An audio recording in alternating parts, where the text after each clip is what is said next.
கர்த்தராகிய இயேசு கிறிஸ்து நாமத்திலே உங்கள் அனைவருக்கும் வாழ்த்துக்கள்.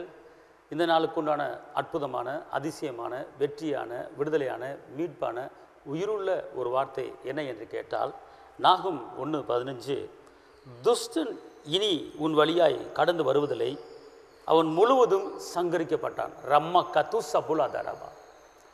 துஷ்டன் இனிமேல் உங்கள் வழியில் வரப்போவது கிடையாது. ஒரு அலையில் வச்சு சொல்லுவோமா, இதுவரை நிந்தனைக்கு உட்படுத்தினவன் துஷ்டன் இனிமே வரமாட்டான். உங்களை இதுவரை நெருக்கத்தில் உண்டு பண்ணின துஷ்டன் இனி உங்கள் வழியில் வரமாட்டான். இதுவரை உங்களை அவமானத்திலே கொண்டு வந்த துஷ்டன் இனி உன்னிடத்தில் வரமாட்டான். இந்த நாள் ஒரு புதிய நாள். இந்த நாள் ஒரு அற்புதத்தின் நாள். இந்த நாளிலே உங்களுக்கு பரிசுத்த ஆவியானவர் சொல்லுகிற ஒரு காரியம் என்ன என்று கேட்டால், துஷ்டன் இனி உன்னிடத்தில் வருவது கிடையாது. துஷ்டன் இனிமேல் வருவது கிடையாது. அப்படி என்றால் பிரச்சனை உங்களிடத்தில் வருவது கிடையாது, பலவீனம் உங்களிடத்தில் வருவது கிடையாது, நிந்தைகள் உங்களிடத்தில் வருவது கிடையாது, தரித்திரம் உங்களிடத்தில் வருவது கிடையாது. அவன் முழுவதும் அழிக்கப்பட்டு விட்டான். அவன் முழுவதும் இயேசு சிலுவையிலே அழிச்சிட்டாரு. அதனால் நீங்கள் பயப்படாதீங்க.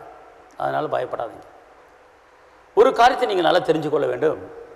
அதாவது துஷ்டத்தனம் பண்ணுகிற கிரியை கொடுக்கிற பிசாசுடைய அந்த அந்தகார வல்லமை அது முழுவதும் அழிக்கப்பட்டு விட்டாச்சு என்கிறத நம்ம உணராமல் இருப்பதனால தான். எப்படி அவன் அழிக்கப்பட்டான், எப்படி அவன் நொறுக்கப்பட்டான் அப்படின்னு கேட்டால், ஏசப்பாவுடைய இரத்தத்தினால அவர் அடிக்கப்பட்டது, நிந்திக்கப்பட்டது நிமித்தமாக நம்முடைய வாழ்க்கையில் இருக்கிற எல்லா துஷ்டத்தனங்களும் அழிக்கப்பட்டு விட்டன. அதான் இங்கே 4 சொல்லப்பட்டு இருக்கிறது. துஷ்டன் இனி உன்னிடத்தில் வருவது கிடையாது. துஷ்டன் இனி உன்னிடத்தில் வருவது கிடையாது. அதனால் இந்த நாளிலே எந்த பிரச்சனையும் உங்களுக்கு இனிமேல் வருவது கிடையாது. பெரிய மாற்றம் உங்களுக்கு உண்டாக போது. தைரியமாக இருங்கள். அற்புதங்கள், அதிசயங்களை எதிர்பார்த்து கொண்டிருங்க.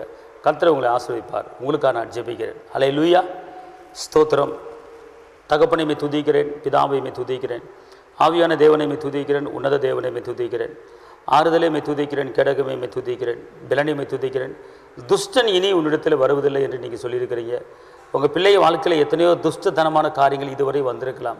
குடும்பத்தில் பிரிவினைகள், குடும்பத்தில் பிளவுகள், குடும்பத்தில் சண்டைகள், குடும்பத்தில் சமான குலைச்சல்கள், இப்படிப்பட்ட காரியங்கள் எது வந்தாலும் ஆண்டவரே நீங்கள் முறியடித்து இந்த நாள் ஒரு புதிய நாள், இந்த நாள் ஒரு வெற்றிய நாள், இந்த நாள் ஒரு விடுதலை நாள், இந்த நாள் ஒரு சந்தோஷத்தை நாளாக மாற்றி அமைத்து நீங்கள் உயர்த்தப்படுறதுக்கு நமக்கு ஸ்தோத்திரம். ஒவ்வொருவரையும் ஆசீர்வதிங்க. தேவ கிருபையால் இருப்பாங்க. இயேசுவின் நாமத்தில் பிதாவே, ஆமென். கர்த்தர் உங்களை ஆசீர்வதிப்பார். தேவனுக்கு மகிமை. ஹல்லேலூயா.